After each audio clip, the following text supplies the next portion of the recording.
नाराए हमद हमारे खुदावंद यीशु मसीह का बाप हमारे दिल की आंखें रोशन करेगा ताकि हम समझ लें कि उसके बुलावे में क्या उम्मीद है।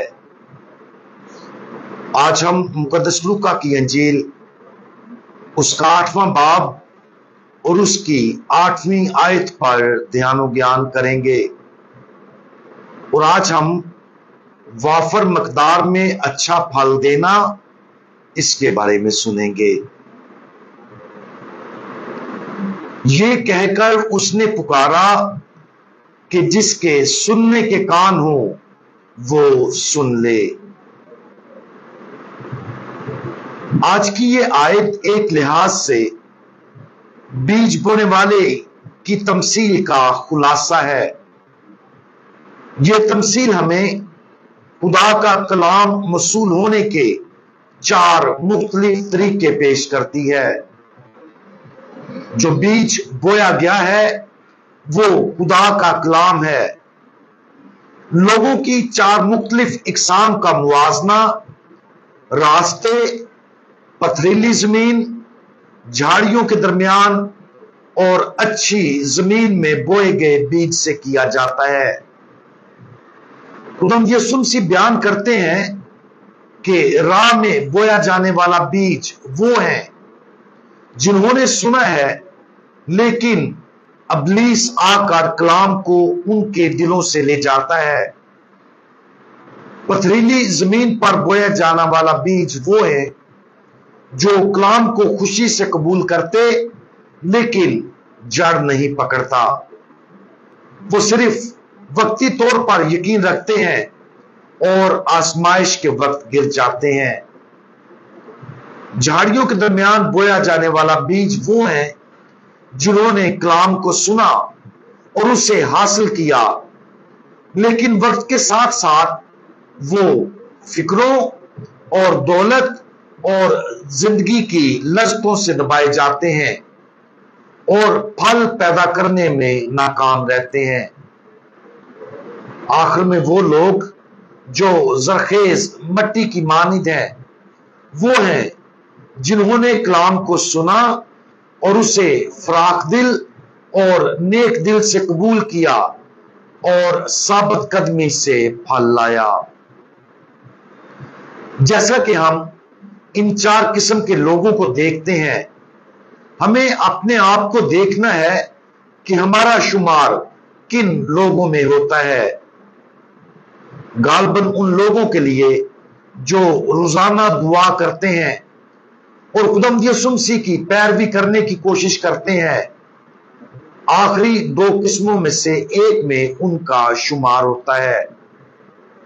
गौर करें कि जो लोग झाड़ियों में बोए गए बीजों की मानिद हैं और जो जरखीज जमीन में बोए गए हैं, उनके लिए खुदा के कलाम से फल पैदा हो फास में उनकी जिंदगियां बदल जाती हैं और वो खुदा के पाक कलाम और अपनी जिंदगी में उस कलाम की मौजूदगी की वजह से दुनिया में एक फर्क पैदा करते हैं। ताहम फर्क ये है कि जो लोग जिंदगी की परेशानियों, दौलत और लज्जतों की आजमाइश में गिरते हैं वो पुख्ता फल पैदा करने में नाकाम रहेंगे। ये वफादार मसीहों के लिए गौर करने की एक अच्छी तालीम है। जब हम अपनी जिंदगियों को देखते हैं तो हमें अपनी जिंदगियों में किस किस्म का फल नजर आता है। हमारा खुदावंद जिस फल की बात करता है उसकी शिनाख्त रूह के फलों से की जा सकती है।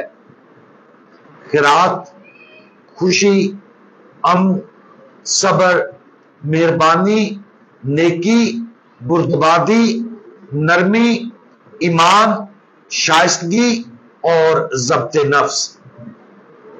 इस तरह अगर हम ये जानना चाहते हैं कि क्या हम बालग फलों के मुकाबले में न पुख्ता फल देने वालों की तरह हैं, तो इन मुकद्दस खुसूसियात को गौर से देखें।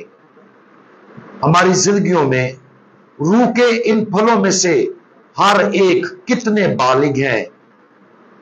वो उन लोगों के लिए ज़मीर की एक शानदार जांच करते हैं जो सिर्फ 10 हुक्मों या 7 बड़े गुनाहों से ज्यादा गहराई में जाना चाहते हैं। अगर ये अच्छे फल हमारी जिंदगी से वाकया ही पुख्ता तरीके से पैदा हुए हैं तो हमें ये देखने के काबिल होना चाहिए कि वो हमारे जरिए दूसरों पर कैसे असरअंदाज होते हैं। मिसाल के तौर पर हमारी मेहरबानी, तहम्मुल, ईमान और ज़ब्त नफ्स ने दूसरों को मसीही तर्ज जिंदगी में चलने में किस तरह मदद की है। आज रूह के फलों पर गौर करें। जब हम अपनी जिंदगियों का जायजा लें तो उनका दुआ के साथ बागौर जायजा लें। जब हम उन्हें कसरत में देखते हैं, खुशी मनाएं और शुक्रिया अदा करें और उनकी नशोनुमा के लिए काम करें। जहां हम उनकी कमी देखते हैं वहां इस बसीरत पर भी खुश हों और उनकी कमी की वजह पर गौर करें। क्या दुनियावी परेशानियां, दौलत या लज्जत की ख्वाहिशें हैं जो उनकी तरक्की में रुकावट है? इस जरखेज मट्टी को हकीकी मानों में हासिल करने की कोशिश करें और खुदावंद यीशु मसीह यकीनन हम में और हमारे जरिए बहुत अच्छा फल लाएगा। हम दुआ मांगे। हमारे इलाही बीज बोने वाले, आप अपने कलाम के बीज वाफर मकदार में बोते हैं। बराए करम हमारी मदद फरमाएं ताकि इस कलाम को हासिल करने के लिए हम अपने दिलों को खोल सकें, ताकि हमारे अंदर अच्छे फलों की कसरत पैदा हो सके।